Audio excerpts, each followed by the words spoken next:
ठीक है आप मैं बीदर करना जी जी मेरे पीरियड में 5 साल तक अप्लाई करा, नहीं हुआ। उसके बाद मैं खामोश बैठ गया कि बीजेपी गवर्नमेंट है ये हमको नहीं देती। मगर आप मेरा ख्याल गलत साबित करके मेरे को चुने, उसके लिए बहुत बहुत धन्यवाद। नमस्कार दोस्तों, प्रधानमंत्री से जो साहब अपने दिल की बात कह रहे थे उनका नाम है शाह रशीद अहमद कादरी। वो कर्नाटक के बीदर इलाके के हैं और एक कला है कर्नाटक के बीदर की जिसके वो माहिर शख्स हैं। उनकी पहचान उस कला के रखवाले के तौर पर, उस कला के हुनरमंद, बल्कि सबसे हुनरमंद कलाकार के तौर पर इस देश में होती है।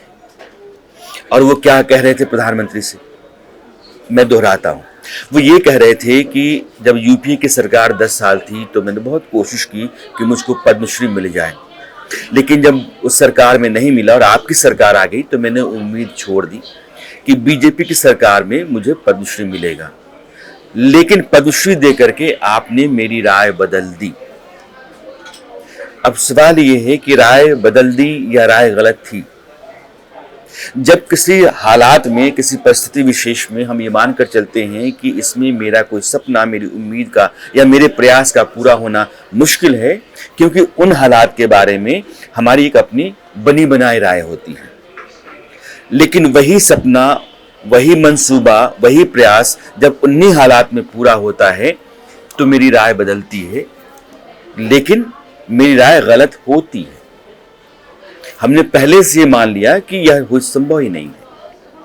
नरेंद्र मोदी की सरकार में अगर कादरी साहब के लग रहा था कि बीजेपी कभी भी मेरे लिए पद्मश्री नहीं दे सकती है, इसका मतलब ये है कि उनकी राय उन लोगों की राय पर आधारित थी या उन लोगों की राय की तरह थी जो ये मानते हैं कि बीजेपी या नरेंद्र मोदी की सरकार मुस्लिम विरोधी है।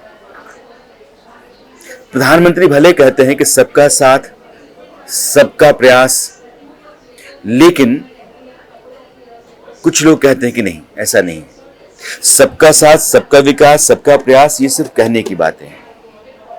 जब कादरी साहब प्रधानमंत्री से कहते हैं तो यह बात समझ में आती है कि सरकार के लिए देश की आवाम होती है, लोग होते हैं, उसकी आंख बराबर चलती है। उसके लिए देश का हर कोना, हर तबका, हर हिस्सा, हर मजहब एक सा होता है। और नरेंद्र मोदी लगातार ये कहते रहे। उन्होंने कई बार अपने मंचों से भी कहा है कि इस देश में 2 जातियां हैं, एक गरीब की और एक अमीर की। इसके अलावा कोई मजहब नहीं, कोई जात नहीं, कोई पंथ नहीं, कोई संप्रदाय नहीं।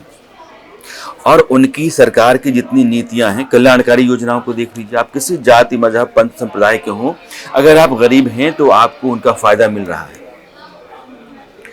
तो कादरी साहब जब 10 साल तक यूपीए सरकार में लगातार प्रयास करने के बाद भी नाकाम रहे तो उनकी जो नाउमीदी नरेंद्र मोदी सरकार को लेकर के बनी थी वो खत्म हुई और उनको पद्मश्री मिला।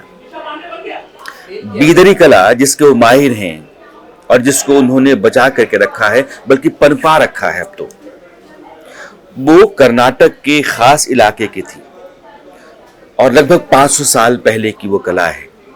चांदी, कॉपर, जस्ता, इनको मिला करके जो मिक्स्ड मेटल होता है उसके ऊपर जो बारीक कारीगरी होती है, फूल काटे जाते हैं, इंसानों की आकृतियां बनाई जाती हैं, ज्योमेट्रिक पैटर्न बनाए जाते हैं, कभी कभी आयतें लिखी जाती हैं, वो कला उसी दायरे में सीमित रही। अब लेकिन आप देखेंगे तेलंगाना, आंध्र प्रदेश के हिस्से में भी आपको नजर आती है।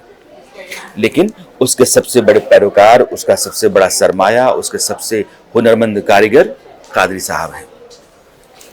नरेंद्र मोदी ने हंस करके उनकी बात को टाला कि आप जो कह रहे हैं दरअसल वैसा है नहीं, लेकिन आपकी बात भी उन लोगों की बात जैसी है जो सरकार के बारे में या मेरे बारे में ऐसी राय बना करके रखते हैं कि बीजेपी तो मुस्लिम विरोधी है। मैं 2-3 बातें आपको यहाँ कहना चाहता हूँ।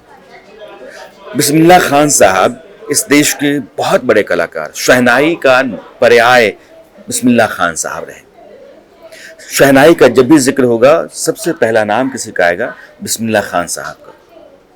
2001 में उनको भारत रत्न अटल बिहारी वाजपेयी की सरकार ने दिया।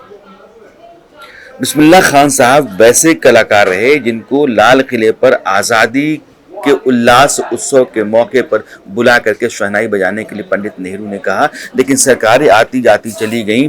उनका कद दुनिया में बहुत बड़ा था, देश के भीतर तो था ही, लेकिन भारत रत्न किसी ने नहीं दिया। अटल बिहारी वाजपेयी की भारतीय जनता पार्टी वाली सरकार ने दिया। 2002 में इस देश के राष्ट्रपति डॉक्टर कलाम हुए और डॉक्टर कलाम को अटल बिहारी वाजपेयी की सरकार ने राष्ट्रपति बनाया। वो एनडीए के उम्मीदवार के तौर पर मैदान में उतरे। कादरी साहब की राय अगर भारतीय जनता पार्टी की सरकार या नरेंद्र मोदी की अगुवाई में चलने वाली सरकार को लेकर के बनी थी, तो देश में एक विभ्रम फैलाने की या वितंडा खड़ा करने की जो कोशिश होती है सरकार के खिलाफ, मुझे लगता है कि उसका एक बहुत बड़ा हिस्सा इस तरह की मानसिकता या सोच हो जाती है। और जब शाह रशीद अहमद कादरी ये कहते हैं कि आपने मेरी राय बदली, तो दरअसल वो राय गलत थी, उसकी बुनियाद गलत थी और उस तरह की राय का बनना ही एक साजिश, एक षड्यंत्र का हिस्सा है और कुछ नहीं है। चलते चलते मैं एक और जिक्र करना चाहता हूं और वो डॉक्टर महालनोबिस को लेकर के। मैं कई बार सोचता रहा कि हिंदुस्तान में जब पद्म पुरस्कारों का ऐलान होता है और जब भारत रत्न का ऐलान होता है तो डॉक्टर दिलीप महलनोबिस का नाम आना चाहिए, उनको भारत रत्न मिलना चाहिए या पद्म सम्मान मिलना चाहिए। पद्म भूषण इस बार नरेंद्र मोदी की सरकार ने डॉक्टर महलनोबिस को दिया। उनका जिक्र मैं इसलिए करना चाहता हूं कि जब ओआरएस घोल हम लोग पीते हैं, वो ओआरएस उनकी खोज है। 20वीं शताब्दी में हजारों लाखों लोगों की जान अगर बची डिहाइड्रेशन से, तो ओआरएस घोल के चलते 1971 का जो बांग्लादेश का युद्ध था, उस युद्ध में बहुत सारे लोग अपनी जगह से पलायन का शिकार हुए और उस समय हैजा बहुत पनपा। डिहाइड्रेटेड लोगों की जिंदगी में रिहाइड्रेट करने का कोई दूसरा जरिया नहीं था। उस समय डॉक्टर महालनोबिस ने विदेश से अपने देश में आकर के देश के लोगों की सेवा करने की खातिर उन्होंने ओआरएस घोल को इजाद किया और उससे मौतों का आंकड़ा बहुत नीचे आ गया, बहुत सारी जानें बची। डॉक्टर महालनोबिस को पद्म पुरस्कार दे करके नरेंद्र मोदी की सरकार ने वो काम किया है जो देश के लिए अपना सब कुछ छोड़ करके, अपना बहुत कुछ सह करके और करने का जज्बा जो लोग पाले रहे और बेहिसाब काम किया इस देश के लिए, लोगों की बेइंतहा सेवा की, उनको उनकी जगह, उनकी पहचान मिले। इसलिए शाह रशीद अहमद कादरी साहब और डॉक्टर दिलीप महलनोबिस मेरे लिहाज से दो लोग ऐसे हैं, एक डॉक्टर एक कारीगर, एक इस ऊंचाई का एक इस ऊंचाई का, और दोनों के बीच में सेतु है, वो सरकार है। तो देश के भीतर जितने लोग देश की खातिर, इसकी परंपरा, संस्कृति, इसके लोग, इसकी बेहतरी की खातिर काम करते रहे हैं, दूर दराज के हिस्सों से ढूंढ करके लाने, उनको सम्मानित करने का काम नरेंद्र मोदी की सरकार ने किया है। पद्म पुरस्कारों की पिछली भी लिस्ट अगर आप देख लेंगे तो आपको उस बात का अंदाजा हो जाएगा और यह बात बहुत हद तक साफ हो जाएगी।